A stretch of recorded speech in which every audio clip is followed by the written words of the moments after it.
Hello বন্ধুরা, আজকে বৃহস্পতিবার সকাল সকাল উঠে বাসি খাচ্ছিলাম। এখানে পুজো দিয়ে নিয়েছিলাম। তো তোমরা জানো আমার বাড়িতে জগদ্ধাত্রী পুজো হয়।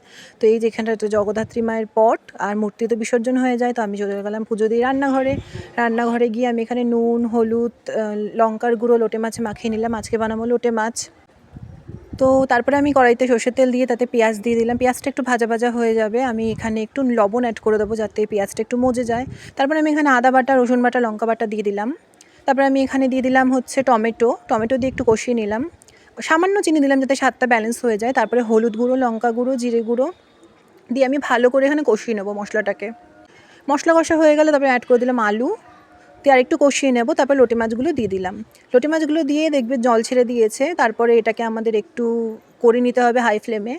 তো লাস্টে আমাদের একটু ফ্লেমটাকে কমিয়ে দিতে হবে। তারপরে লোটে মাছের ঝুড়ো আমার হয়ে গেল কমপ্লিট। তো আর বানিয়েছিলাম ভাত, টক ডাল, কারণ আজকে আমার বাড়িতে একটু কিছু কাজ হয়েছিল। তো ওই জন্য তারপরে আমি সন্ধ্যাবেলা এখানে সন্ধ্যা দিয়ে দিলাম। তো গোপালকে শয়ন দিয়ে দিলাম। মা এখানে পরিষ্কার করে দিয়ে করলো আর কি, কারণ মিস্ত্রি দাদারা এসে কাজ করে দিয়ে গেছিলো। আমি এখানে ঘরদোর পরিষ্কার করলাম। সিম্বাকে এখানে বেঁধে রেখেছিলাম কারণ ছোটো ছোটো পেরেক ফুটে যাওয়ার চান্স থাকে। তো আমি এখানে রাত্রে ডিনার বানিয়ে নিলাম। তো এখানে একটু সিরিয়াল দেখে নিয়েছিলাম। তো আজকের মতন আমার এখানেই ব্লগ শেষ। তো আজকের মতো টাটা, সবাই ভালো থাকবেন, সুস্থ থাকবেন।